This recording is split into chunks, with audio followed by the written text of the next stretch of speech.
Welcome to my channel Sneha Kaman. So இன்றைக்கி நம்ம சேனலில் என்ன பார்க்க போகிறோம்னு பார்த்தீங்கன்னா, ஒரு மிகப்பெரிய கிங், ஒரு வரலாற்றில் சிறப்பு மிக்க ஒரு தமிழ் கிங்கை பற்றி தான் பார்க்க போகிறோம். அது யாருன்னு பார்த்தீங்கன்னா அருள்மொழிவர்மன். அண்ட் நம்ம எல்லாருக்கும் தெரிஞ்ச ராஜராஜ சோழன் பற்றி தான் பார்க்க போகிறோம்.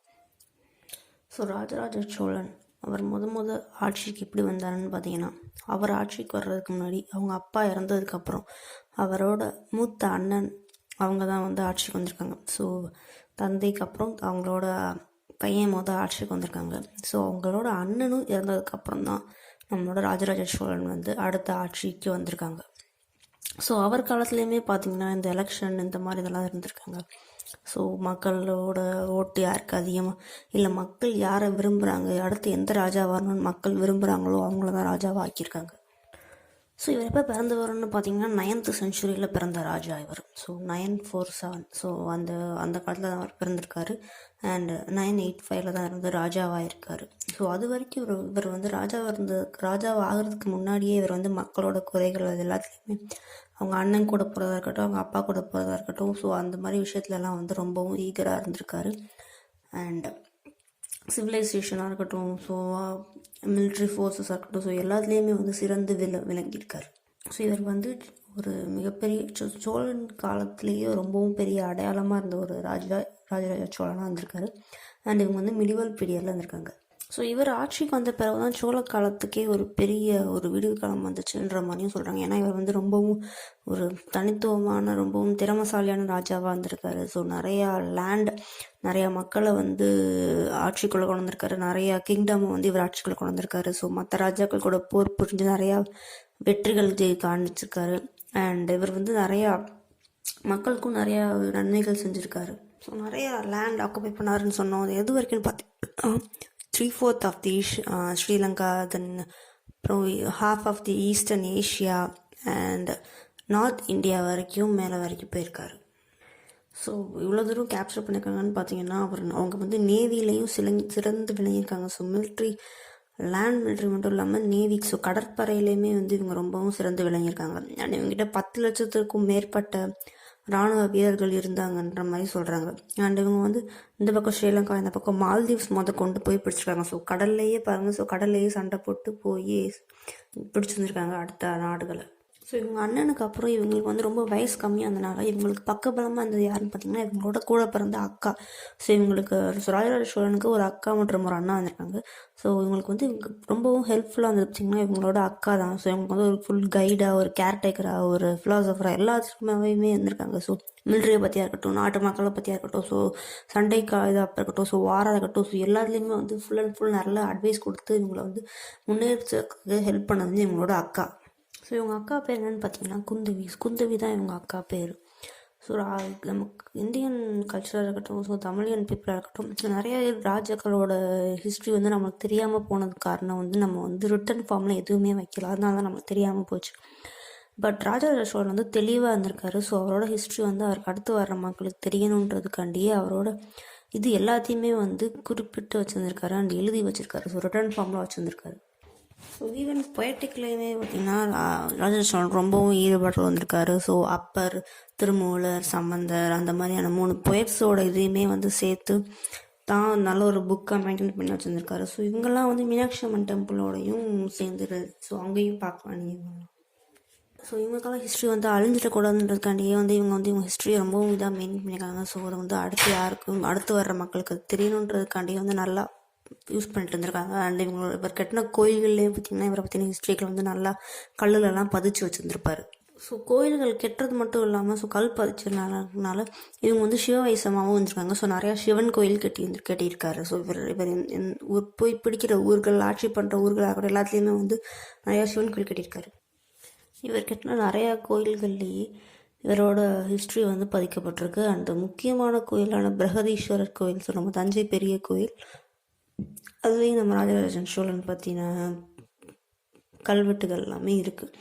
ஸோ அவங்க அக்கா குந்தவையை பற்றின ஸ்டோரிஸும் இருக்குது. ஸோ அவங்களுக்கு ஹெல்ப் பண்ணது அந்த மாதிரியான ஸ்டோரிஸும் இருக்குது. அவங்க அண்ணன் ஆதித்யா 2 அவங்க ஆண்டான ஸ்டோரிஸும் இருக்குது. ஸோ இருந்து இவங்க ஃபேமிலியோட எல்லாத்தையுமே ஹிஸ்ட்ரியுமே வந்து பதிச்சு வச்சுட்டு தான் இருந்திருக்காரு.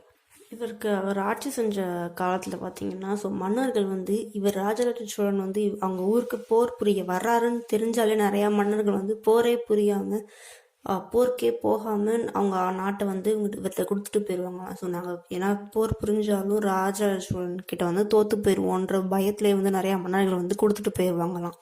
அது ஏன்னு பார்த்தீங்கன்னா, ராஜராஜ சோழனோட படை வந்து அவ்வளோ பலமான படையாக யானைப்படை, குதிரைப்படை, சோல்ஜர்ஸ் எல்லாருமே பார்த்திங்கன்னா ரொம்பவும் ஜாஸ்தியாக இருந்திருக்காங்க. அண்ட் இவர் படை வர்ற பக்கமே பார்த்திங்கன்னா ஸோ அந்த ஒரு அதிர்வு இருக்குமா. ஸோ அவ்வளோ யானைகள், ஸோ 1,00,000க்கும் மேலே யானைகள் நடக்கும் போது அந்த ஒரு அதிர்வு இருக்கும் பார்த்தீங்களா. ஸோ கிட்டத்தட்ட ஒரு எர்த்குவேக் வந்த அளவுக்கு அதிர் இருக்குமாங்க. ஸோ அதிருமா, அந்த அதிரத்து பயந்துட்டே வந்து நிறையா ராஜாக்கள் வந்து அவங்களோட இதை வந்து ஆட்சியை வந்து ராஜராஜ சோழன்கிட்ட ஒப்படைச்சிட்டு போயிடுவாங்க. ஆர்மிக்குன்னு ட்ரைனிங் கொடுக்க ஆரம்பிச்சது தமிழர்கள் யாருன்னு பார்த்தீங்கன்னா ராஜராஜ சோழனாக தான் வந்திருக்காரு. ஸோ அது இவர் காலத்துக்கு முன்னாடி வரைக்கும் ஆர்மிக்குன்னு தனியாக யாரும் இல்லாமல் ஸோ எல்லாருமே, ஸோ அந்த நாட்டு மக்கள் எல்லாருமே பார்த்தீங்கன்னா ஸோ போர்னு வந்துச்சுன்னா எல்லாருமே போய் போர் புரிவாங்களாம். ஸோ மரம் வெட்டுறவங்களா இருக்கட்டும், ஏர் பிடிக்கிறவங்களா இருக்கட்டும், எல்லாருமே, ஸோ பாய்ஸ் மோஸ்ட்லி மென் எல்லாருமே பார்த்தீங்கன்னா சண்டைக்கு போயிடுவாங்களாம். பட் ராஜராஜ சோழன் காலத்தில் வந்து ரொம்பவும் அட்மினிஸ்ட்ரேஷன் கரெக்டாக நடந்திருக்கு. ஸோ சோல்ஜர்ஸ்க்கெலாம் நல்ல ஒரு ட்ரைனிங் கொடுத்து அவங்கள வந்து ரொம்பவும் இது பண்ணியிருக்காங்க. ஸோ போர் கூட்டு போகிறதுக்கு முன்னாடி ஸோ நல்லா எல்லா விதத்துலேயுமே சிறந்து விளங்கியிருக்காங்க. லேண்ட் படைபலமாக இருக்கட்டும், நேவியாக இருக்கட்டும், ரெண்டுலேயுமே பார்த்தீங்கன்னா ராஜராஜ சோழன் ரொம்பவும் சிறந்து விளங்கியிருக்காருங்க. ஸோ இவர் வந்து ஸோ மிலிட்ரி கேம்ப்ஸ் மாதிரி அங்கங்கே சோல்ஜர்ஸ் கேம்ப் மட்டும் இல்லாமல் நேவிலேயுமே கூட வந்து இவர் கேம்ப் வச்சுருந்துருக்காரு. இவருக்கு பலகமான நேவி கேம்ப்ஸ் எங்கெங்கே வச்சுருந்துருக்காருன்னு பார்த்தீங்கன்னா மலபாரில் ஒரு கேம்ப், மால்தீவ்ஸ் மற்றும் ஸ்ரீலங்காவில் கேம்ப்ஸ் வச்சுருந்துருக்காரு. ஸோ இது மூணுமே பார்த்திங்கன்னா ரொம்பவும் ஸ்ட்ராங்கான கேம்ப்ஸாக வந்திருக்கு.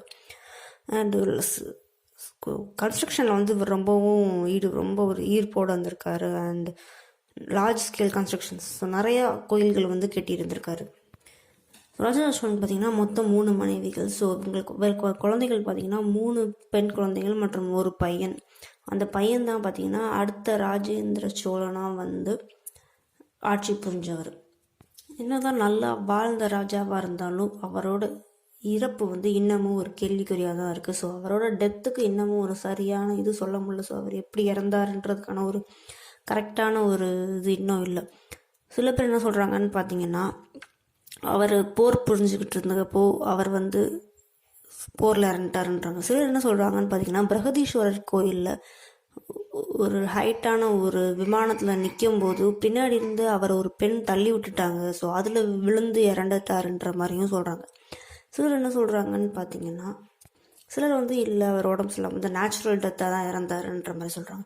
பட் ராஜராஜ சோழனுக்கு வந்து டெத் எப்படி இருந்தது இன்ன வரைக்கும் யாருக்குமே தெரியாமல் இருக்குது. பட் அந்த பெண் தள்ளி விட்டாங்கன்ற காரணத்தினால பிரகதீஸ்வரர் கோயிலில் வந்து நிறையா வருஷம் பூட்டி வச்சுருந்ததாகவும் சொல்கிறாங்க. அண்ட் ராஜேந்திர சோழன் வந்து அந்த பெண் வந்து ஒரு ஸ்ரீலங்கன் பெண்ணாக வந்திருக்காங்க. அண்ட் அதனால வந்து ராஜேந்திர சோழன் வந்து ஸ்ரீலங்காவை ராஜராஜ சோழன் விட்டுட்டு போன மிச்ச இடத்தையும் வந்து ஆட்சி புரிஞ்சாருன்ற மாதிரியும் சொல்கிறாங்க.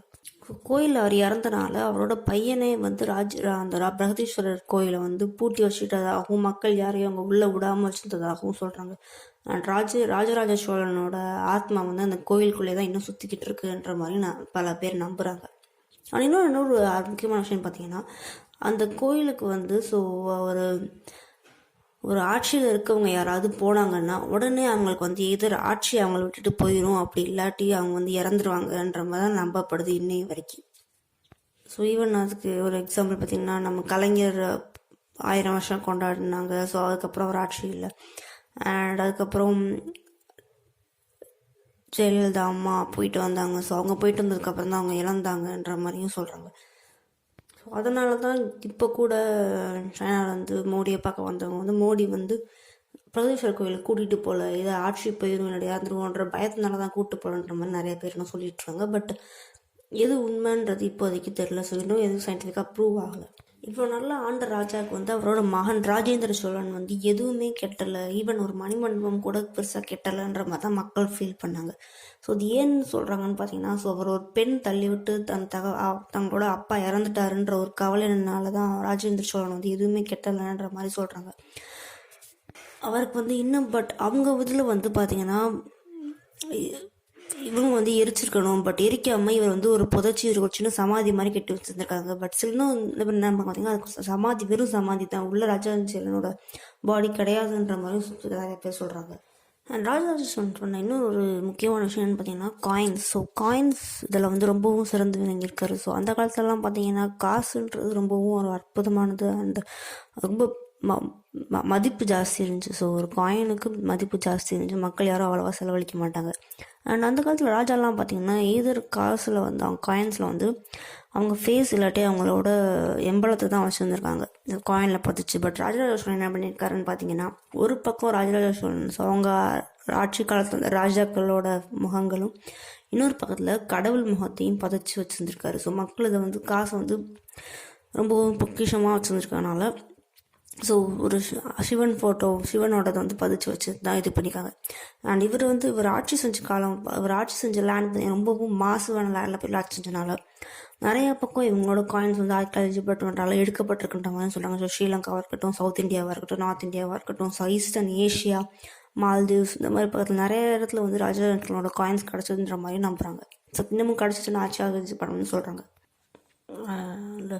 ஸோ அக்ரிகல்ச்சரும் பார்த்திங்கன்னா இவங்க பீரியட் வந்து ரொம்பவும் பிரம்மாண்டமாக இருந்திருக்கு. ஸோ விளைச்சல் ரொம்பவும் ஜாஸ்தி இருந்திருக்கு, மக்கள் சந்தோஷமாக இருந்திருக்காங்க, பஞ்சம் பட்னியே இல்லாமல் வாழ்ந்துருக்காங்க. ஸோ இவங்க பீரியடில் அண்ட் இவங்க பீரியடில் பார்த்திங்கன்னா ஸோ ஏர் வச்சு உழுறதா இருக்கட்டும், இல்லை அதுக்கப்புறம் பார்த்திங்கன்னா நெல்லை பிரித்தது வந்து யானைகளை வச்சு பிரிப்பாங்கன்ற மாதிரியும் சொல்கிறாங்க. ஸோ அந்த அளவுக்கு இருக்கும்,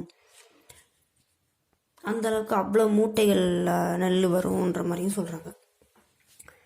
ஸோ ராஜராஜ சோழனோட பெருமைகள்லாம் பார்த்தோம். ஸோ ஜஸ்ட் திங்க் பண்ணி பாருங்கள். ஸோ கன்ஸ்ட்ரக்ஷனாக இருக்கட்டும், சிவிலைசேஷனாக இருக்கட்டும், ஆர்மியாக இருக்கட்டும், நேவியாக இருக்கட்டும், அக்ரிகல்ச்சராக இருக்கட்டும், ஸோ எல்லா விதத்துலையுமே வந்து சிறந்து விளங்கியிருக்காரு. ஸோ இவர் வந்து டிராவிடன் ஆர்கிடெக்சரில் ரொம்பவும் சிறந்து இது விளங்கியிருக்காரு. ஸோ கற்களை வச்சே பதிக்கிறதா இருக்கட்டும். ஸோ அந்த காலத்துலேயே பார்த்திங்கன்னா சுண்டு வரலேருந்து ஒரு முழங்கை அளவுக்கு பெருசாக சிலைகள் வந்து செஞ்சுருக்காங்க. ஸோ ஈவன் 3 feet 4 feet அளவுக்கு கூட சிலைகள் வந்து செஞ்சுருந்துருக்காங்க. அண்ட் கற்கள்லேயுமே வந்து டிஃப்ரெண்ட்டான கற்கள் யூஸ் பண்ணியிருக்காங்க. ஸோ அங்கங்கே அவங்க போன இடத்துல எல்லாத்துலேயுமே பார்த்திங்கன்னா தமிழ் கோயில்களை கட்டியிருக்காங்க. ஸோ தமிழோட பெருமையை வந்து ஒரு குவார்டர் ஆஃப் த வேர்ல்டுக்கு வந்து தெரிய வச்சுருக்காங்கன்னு சொல்கிறாங்க. ஸோ இவர் ஆண்டுன்றதுனால தான் மற்ற ஸ்டேட்ஸ் மற்ற கண்ட்ரிஸ்லேயுமே வந்து நம்ம தமிழரோட காயின்ஸ் கிடச்சிருக்குன்ற மாதிரியும் சொல்கிறாங்க. அண்ட் ஒரு ஆர்கனைஸ்டு ஆர்மி நடத்திருக்காரு. ஸோ ஆர்கனைஸ்டு ஆர்மி என்னென்னு பார்த்தீங்கன்னா ஸோ ட்ரெயின் பண்ணியிருக்காரு. அண்ட் படைகளெல்லாம் பிரித்து நிற்க வச்சுக்கோங்க. ஸோ எந்த படை போகணும், ஸோ குதிரைப்படை, யானைப்படை எந்த படை போகணுன்றதெல்லாம் ரொம்ப சிறந்து விளங்கியிருக்காரு. ஸோ அவங்க அக்காவோட வந்து கேட்டு இது பண்ணியிருக்காரு. ஸோ அடுத்து அவரோட பிள்ளைங்களுக்குமே பார்த்தீங்கன்னா நிறையா ஆர்கனைசேஷன் நிறையா சொல்லிக் கொடுத்து இது பண்ணியிருக்காரு. தேங்க்யூ ஃப்ரெண்ட்ஸ், நீங்கள் நம்ம ஒரு அற்புதமான வீடியோ பார்த்தோம். ஸோ ராஜராஜ சோழன் பற்றின ஒரு பெருமையான கதையை ஸோ தமிழ்ங்கிறதுல பெருமைப்பட்டுக்குவோம். So I feel proud to be an Indian and தமிழன். So thank you friends. Video share பண்ணுங்கள், லைக் பண்ணுங்கள், என் சேனலுக்கு சப்ஸ்கிரைப் பண்ணுங்கள், உங்கள் ஃப்ரெண்ட்ஸ்க்கெலாம் ஷேர் பண்ணுங்கள். Thank you friends. Bye friends. By.